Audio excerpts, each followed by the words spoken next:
Fala, investidor.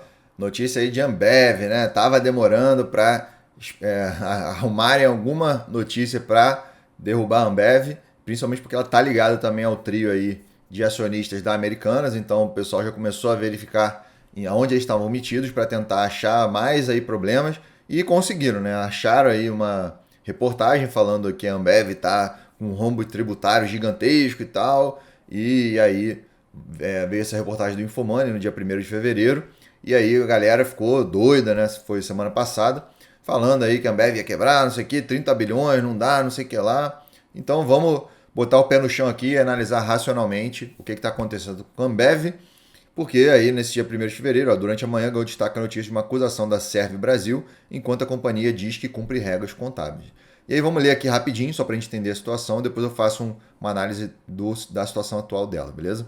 Então, pouco depois da abertura do mercado, por volta de 10h30, horário de Brasília, a coluna Radar Econômico da Veja publicou um estudo feito pela AC Consultoria e contratado pela Associação Brasileira da Indústria da Cerveja, Serve Brasil, que representa produtores menores do que a Ambev.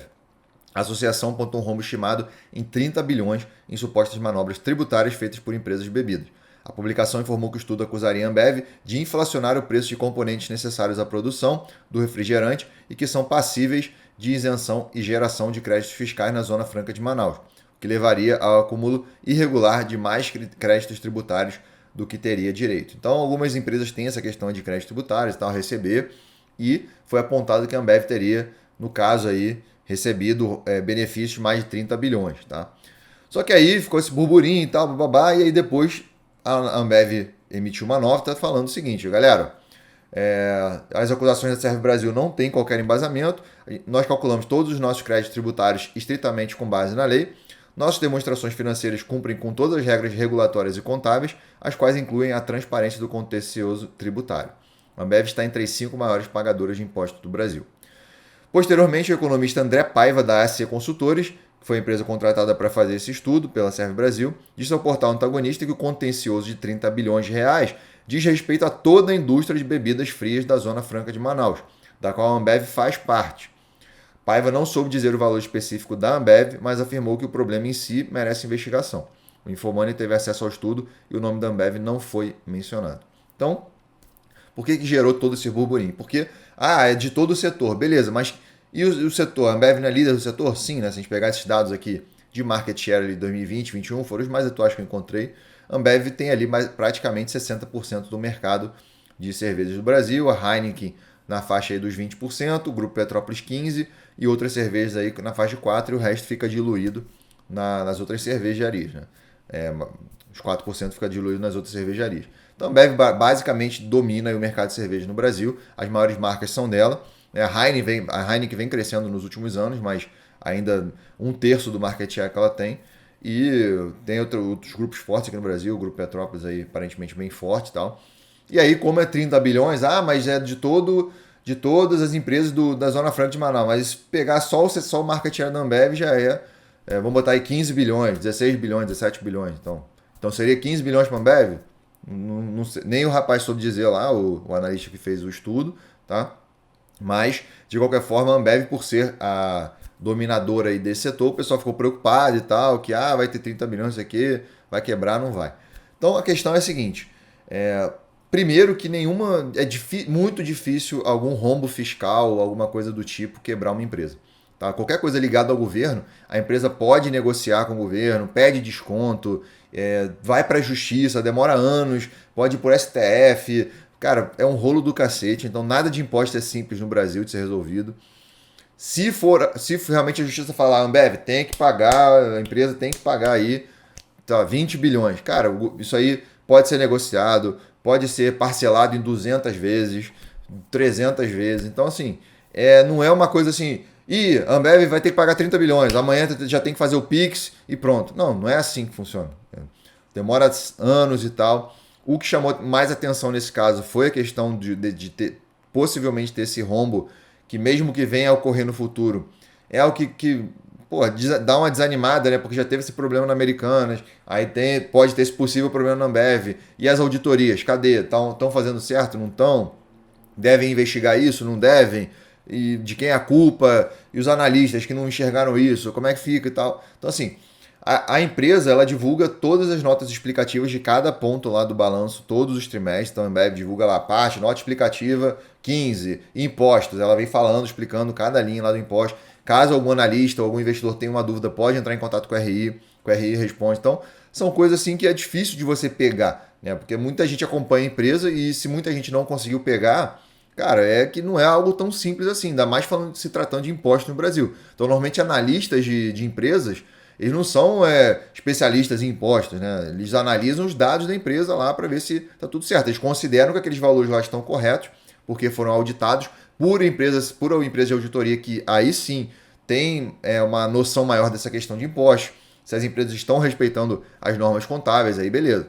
Mas no caso de analistas e investidores, é difícil de pegar essas coisas, é muito difícil. Então, de qualquer forma, mesmo que seja aprovado, conforme eu falei, não vai ser, muito provavelmente não vai ser feito um Pix no dia seguinte que vai quebrar a empresa. Não é assim que funciona, tá? E aí uma empresa que ela veio muito bem nos anos 2000 ali, depois que fez a fusão e criou o Grupo Ambev e tal, pegou mais ou menos aí uns 15 anos de 98, 99 ali até 2013, mais ou menos muito bem. De 2014 para cá, a empresa meio que parou um pouco a geração de valor, né? Pegou um período aí de bastante crise no Brasil, né? Não foi um período muito fácil aqui no Brasil, teve várias crises e tal. Só começou a melhorar lá em 2017, 2018. 2019, quando estava melhorando, veio a pandemia em 2020, aí parou o evento, parou tudo de novo, que é um fator importante para o modelo de negócio dela, né? Carnaval, festas, eventos e tudo foi travado por praticamente 2 anos. E agora que está voltando aos poucos, ela vem aí se recuperando de leve. Mas mesmo assim, é uma empresa que tem resultados sólidos no histórico, né? Mas de qualquer forma, quando a gente pega o histórico dela, o crescimento mesmo veio ali mais ou menos de 2000 dos anos 2000 ali até mais ou menos ali 2017, ali 2014 mais ou menos. Depois deu uma estabilizada e desde então está com a mesma cotação de 2013. Então tá praticamente aí 10 anos sem sair do lugar a cotação. Aí a sardinhada fica doida que não gera valor, não distribui dividendo, o dividend yield é baixo, né? Vamos ver aqui o dividend yield dela. Quanto é que tá? 5%, ih, muito baixo, não sei o quê. Agora tá aumentando um pouco, né? Porque a cotação tá caindo. Mas se pegar também no histórico, a galera sempre reclamou do dividend yield, né? E aí, quem está se dando bem é quem comprou ali nos anos 2000, mais ou menos, e aí está com dividend yield alto hoje em relação ao preço médio que tinha lá atrás. Mas quem está comprando hoje, aí fica a discussão. Mas a Ambev não está gerando mais valor. E aí, vale a pena, não vale comprar agora, pelo momento da empresa? Eu entendo essas discussões, tá? É uma empresa que já valeu ali quase 400 bilhões, está valendo hoje 200. E o lucro não está saindo tanto lugar, até agora no topo histórico, mas está bem próximo do que era ali em 2015, 2014, não saiu tanto lugar.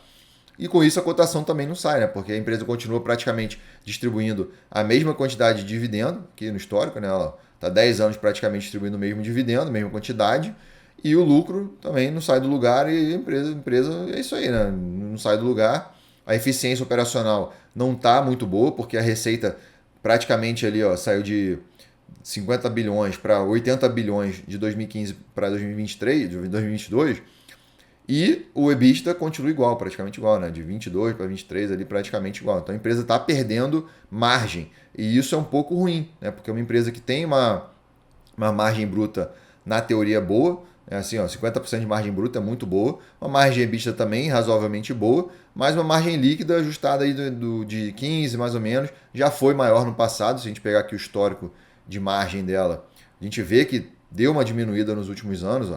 Então a empresa está perdendo eficiência operacional. Isso é claro aqui olhando o gráfico histórico de margem. E com isso o mercado bate, porque não adianta só ela aumentar a receita, e já estava difícil de aumentar, então ela não estava conseguindo sair. E muito provavelmente esse crescimento da receita não foi porque a empresa melhorou, comprou novas marcas e tal, cresceu, inovou. Não, é praticamente assim que ela está aí repondo a inflação do período, né? Se a gente botar aqui uns 30% de inflação, não é muita... 30% não, 50% de inflação desde 2018, não é pouco não, tá? Teve muita inflação desde 2018 até 2023, então ela tá 2022, ela está praticamente repondo, principalmente por causa da pandemia, né? Teve muita inflação, e ela praticamente está repondo essa inflação e perdendo margem com isso, né? Porque o resultado financeiro está estável, o EBITDA, o Os impostos também não estão impactando tanto, o que está impactando mais é o próprio operacional dela. E aí, explicando aqui no. Eu coloco os destaques aqui para os assinantes premium, a gente vê que praticamente a explicação dela é que apesar do volume estar meio que se mantendo ali, alguns aumentando, outros diminuindo e tal, o problema todo aqui do lucro, quando ela coloca o lucro ajustado, é que o problema todo aqui é aqui, ó, o EBITDA ajustado, né? Impulsionado pelo crescimento da receita, beleza, que a receita está crescendo, mas parcialmente compensado pelo preço das commodities impactando o custo, né? O CPV, o custo dos produtos vendidos, e as contínuas pressões inflacionárias impactando as despesas gerais administrativas de modo geral. Então, ela está conseguindo aumentar a receita, ou seja, aumentar o volume vendido, mas ao mesmo tempo ela está praticamente repassando custos para os clientes. Então ela está. O custo da cerveja aumentou de R$1 para R$1,50. Ela vai lá e vende por R$1,50, é isso? Tipo, entendeu? Ela vende por 2. Ela vendia por R$1,50, agora está vendendo por 2. Ou seja, tá tipo assim, o custo aumenta, ela está praticamente subindo o custo na mesma proporção. E aí, como as despesas gerais administrativas, como salários e entre outros custos aí também aumentaram, principalmente por causa de inflação, energia principalmente aumentou bastante. Isso impacta a produção de cerveja. Imagina quanto uma empresa dessa não gasta de energia. E aí acaba vindo essas pressões inflacionárias, não só no Brasil, como em outros países aqui da América Latina, e pressionando o resultado final de alguma forma. O lucro líquido ajustado e tal diminuiu 13%, 14%, uma vez que o crescimento do EBITDA foi mais compensado por despesas financeiras maiores e maior líquida efetiva de impostos. Tá? A dívida dela é bastante equilibrada, inclusive ela tem 20 bilhões, 19 bilhões em caixa com uma dívida de 3, ela poderia pagar. Eduardo, por que ela não pega esse caixa e paga logo essa dívida? Porque empresas têm benefícios benefícios fiscais com dívida, tá? Então não necessariamente é bom ela pagar toda essa dívida, porque esse resultado financeiro diminui o lucro tributável e com isso ela paga menos impostos, tá? Então não necessariamente é ruim ela ter dívida, mas quando a Selic sai ali de 2% para 14% quase, obviamente o resultado financeiro vai ser um pouco impactado, né? Então acaba aumentando um pouco. Entra também um pouco aqui de juros sobre capital próprio aqui no resultado financeiro, por isso que pode ser um pouquinho maior, né? Que faz parte dessa distribuição dela aqui. Mas é uma empresa assim que é extremamente sólida, dificilmente um problema fiscal vai impactar ela. Tem que pagar 17 bilhões, legal, ela tem 20 aqui em caixa. Pode fazer o Pix agora, se ela quiser ir. Brincadeiras à parte, ela gera um caminhão de caixa, olha o fluxo de caixa operacional aqui.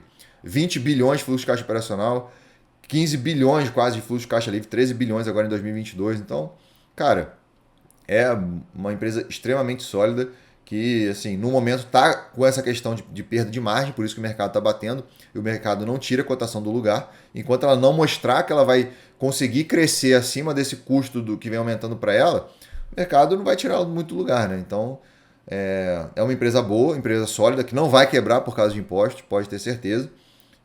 Tem balanço extremamente sólido, diferente da Americanas lá, que o pessoal quer deixar como a mesma situação, mas é completamente diferente.